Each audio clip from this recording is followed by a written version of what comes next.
Alright, we're back into the hood of the Sonoma. We're going to tear into it a little bit deeper. You know, so that looks like a plenum gasket.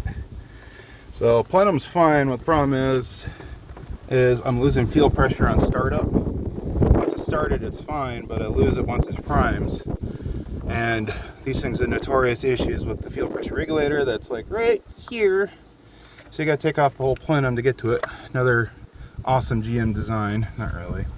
So I'm going to tear into there, get the fuel pressure regulator swapped out, and then from there we're moving on to some other fun stuff. I put aftermarket spark plug wires on there, but they weren't actually for this because I didn't know these have that pin style connector. So when I got these, they were not made for that, and I fudged them, and they kind of work, kind of don't. But I also want to take the distributor out. I want to take the distributor out because this thing has an issue where sometimes she fires up, she runs great, other times it sounds like it's just a little off. Not like a full miss, but definitely not running on the right time. And looking at all my research, and then from a previous post I have, that these gears wear out, and this engine has 276,000 miles on it, so I'm guessing this thing's probably pretty wore the F out. But I want to pull it out, make sure I'm on TDC, put it back in, make sure I'm on the right time, and see how she runs. If it still runs like pooey here and there, then I'm going to replace that.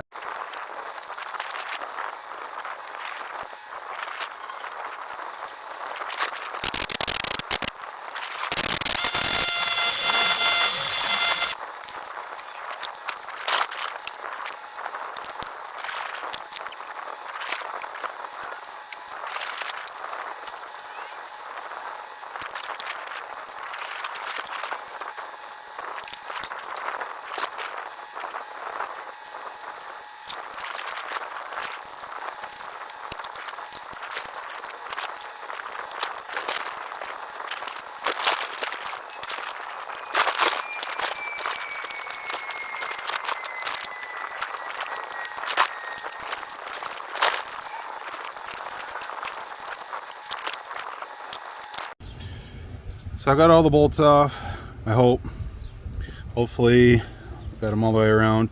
I'm debating on taking this off. I don't want to. We'll see how it goes. I might have to pop it off because I got to squeeze it out underneath everything. So yeah.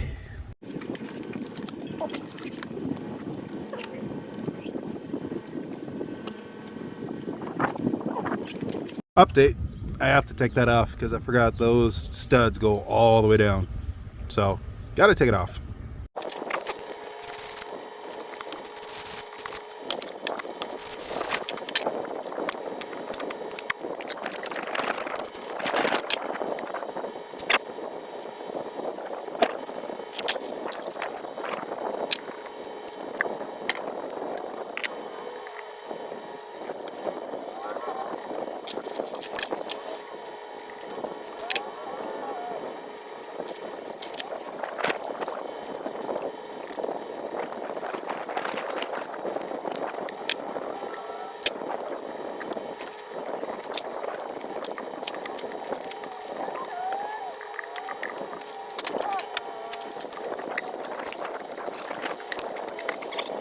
Say when you're leaking, you're washing out your rear two cylinders, and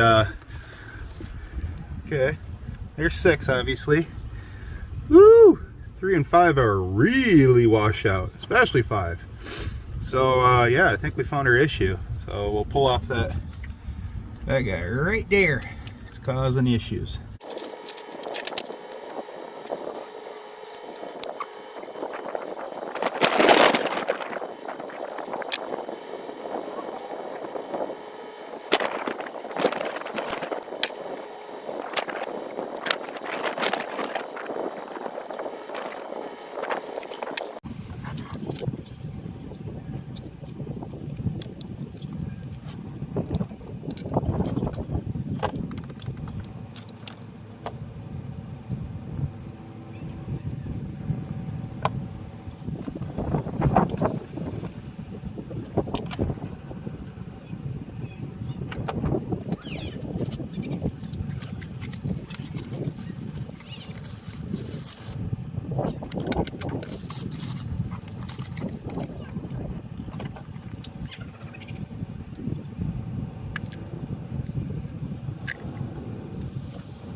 Well, I got some of this other off. I cleaned it up a little bit. I don't want to really wash it down into the cylinders any more than I have to.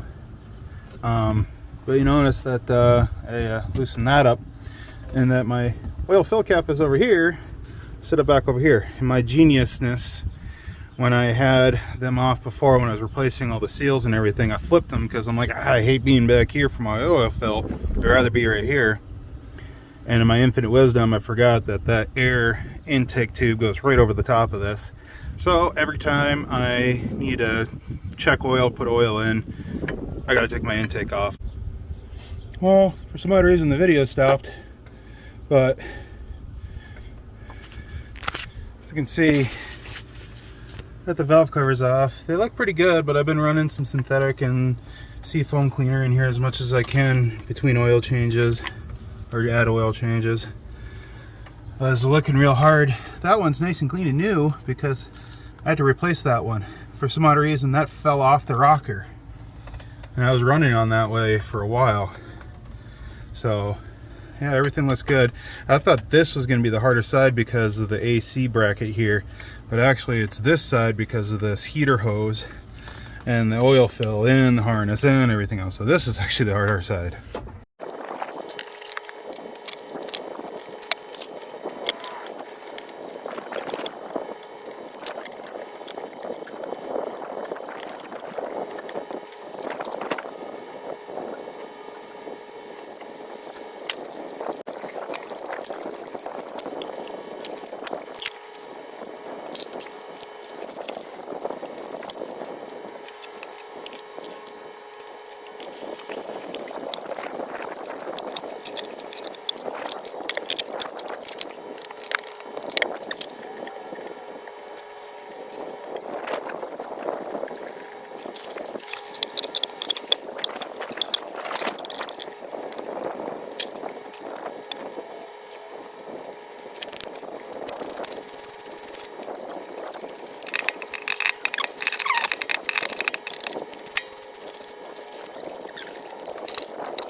she's all back together.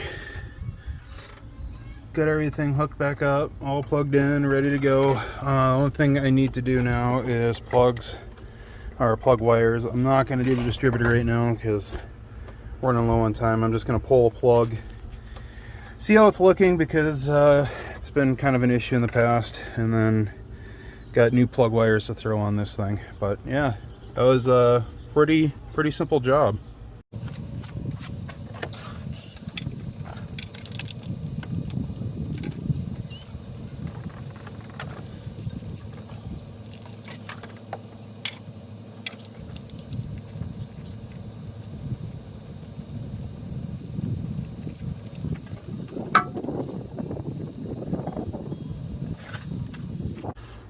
Kit.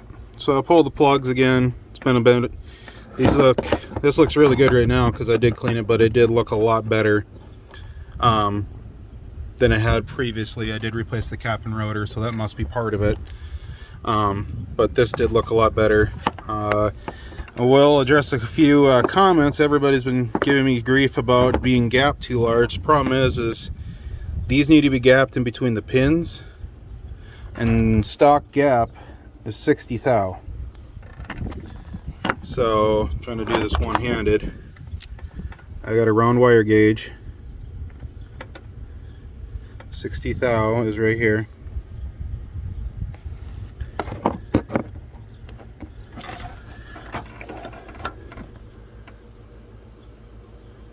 And it's just a little, it is right there, 60 thou. Plug is a little cleaned up. Time to put it back in. Maybe, definitely, yeah. Get to the right spot. There's in a V8, there isn't another cylinder up there.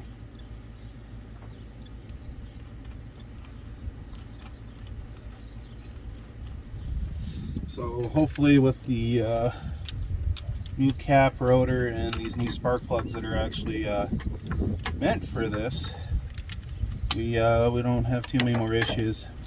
I still want to pull that distributor at some point in time and see if that gear is just so worn out that it's not working right anymore. There, I've got some nice new wires to go here. Birdie.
Well, they're all on there. Getting them on that back there with all that crap in the way. Oh, that's a pain. Yep. Use plenty of dielectric grease. Make sure I can get them off. Problem with those in the back is the boots seal so well to the distributor cap that actually you're pushing against pressure and it won't, and you can't actually feel that connector snap onto the pin. So you're never sure if you got a good connection or not. But it's on there. I do like on my other plugs, I had straights down here. Those are so much nicer. So that one and this one, 1 and 6, have straights because of the manifold. But if all of them had straights, I think that'd be so much nicer. I got all my dividers in there and everything else. So last thing I should need to do is put on the air filter and see if she cranks up.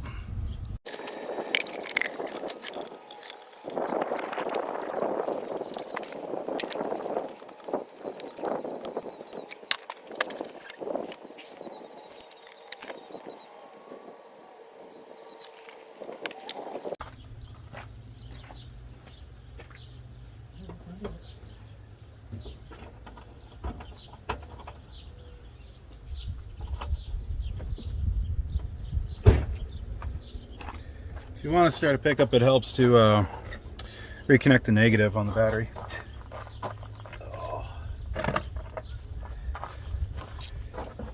And I even double checked everything, I forgot. It's better to have it off than leave it on, I guess.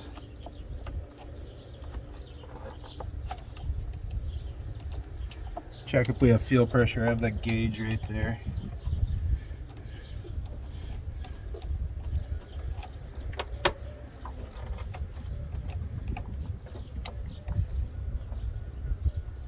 I think the threads are messed up on my battery. I've had these things on and off so many times that who knows.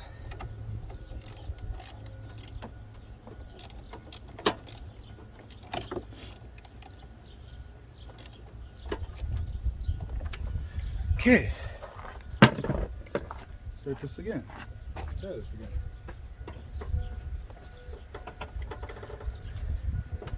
Okay, we got fuel pressure, and it bled right back down again.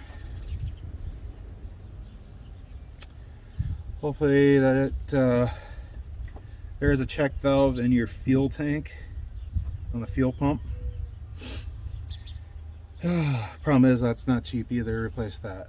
So still not holding fuel pressure.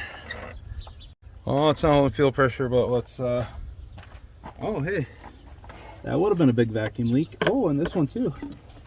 Not that one. I got another one over here. There it is. That wouldn't have ran very good. I would have been concerned. That would have set off my alarms a little bit. Thinking I messed something up.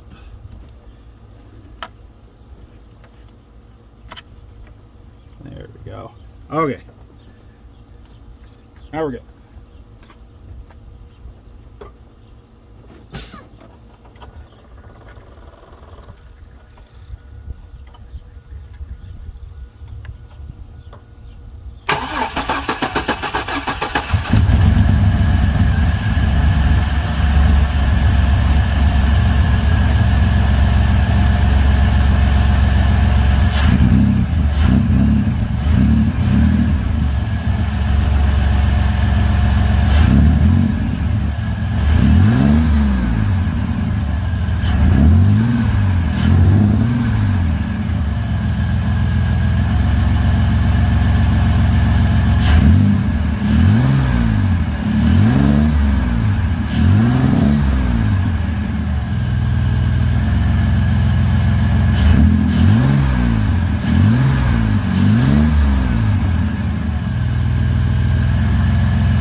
Stuttery, but I think that's mostly because of the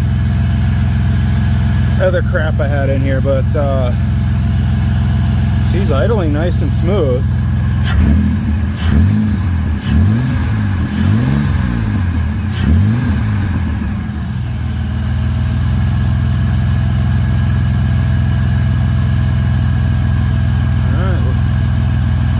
she's done.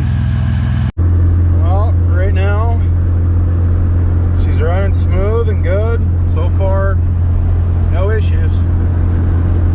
Beautiful day. Rolling with the window open because my smart self took the AC out of this because I was looking for horsepower and air and fuel economy. Yeah, not the brightest thing, but hey, here we are. Well, so far so good. We're gonna pull on the interstate here and see if we can really get her to rip. Sorry, only seeing half of me. My radio is my cell phone mount, and it's kind of in the center of the truck, so it's not really right at me.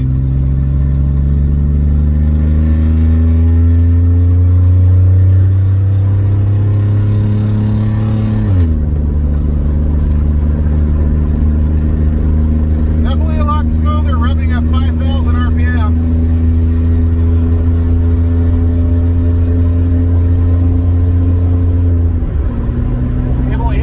Before the end of the on-ramp, so I think that's pretty good.